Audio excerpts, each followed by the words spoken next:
পুঁজিপতিরা একদিকে বড় বড় রিসর্ট রেস্তোরাঁ খুলে প্রমোশনের ঝড় তুলছে, আর অন্যদিকে এরকম ছোট মোটো অস্থায়ী দোকানগুলিকে ঘিরে মানুষজন ঠিক এইভাবেই ভিড় করছে। দেখো, করোনার পর সাধারণ মানুষের কাছে সঞ্চিত পয়সা একদমই নাই। দেশের প্রায় 80% মানুষই রসনা তৃপ্তির জন্য এইরকম দোকানগুলির উপরই নির্ভর করছে। তাই তবে এখানে গ্যাসে নয়, কাঠের আছেই পিঠাই পাওয়াটা হচ্ছে। আমাদের হাওড়া কোনা হাই রোড ওভারব্রিজ টপকেই বাদিকে ছোট্ট এই ভ্যানরূপী দোকানটি থেকে চলো আজ ঘুরে যাই। ছোটকাদার পরোটা বললে মোটামুটি চিনবে। সকালে কি পিঠাই পরোটাই পাওয়া যায় শুধু? পিঠাই পরোটা কত করে সব? 15 টাকা। 15 টাকা সব। আর ওর সাথে ঘুগনিটা দাও, আর আলুর দম আলাদা করে নিতে হয়। কত করে? 5 টাকা 10 টাকা যেরকম। 5 টাকার কটা দুটো আলু, আর 10 টাকার চারটে। ডিম সেদ্ধ 10 টাকা, অমলেট 15 টাকা।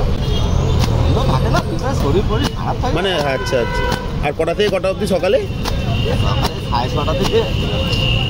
ঘুগনি তো সব জায়গাতেই খাই, আজ পেটাই পরোটার সাথে শুধুমাত্র এরকম লাল লাল আলুর দম আর একটা ডিমের অমলেট নিয়েছিলাম। তাই ভাই রে ভাই, এখানে এলে আলুর দমটা কিন্তু মাস্ট ট্রাই। শেষে আলুর দমটাকে ডিম দিয়ে রোলের মতো করে পেঁচিয়ে খেলাম একদম ফ্রাই। ছা ছা বাই বাই।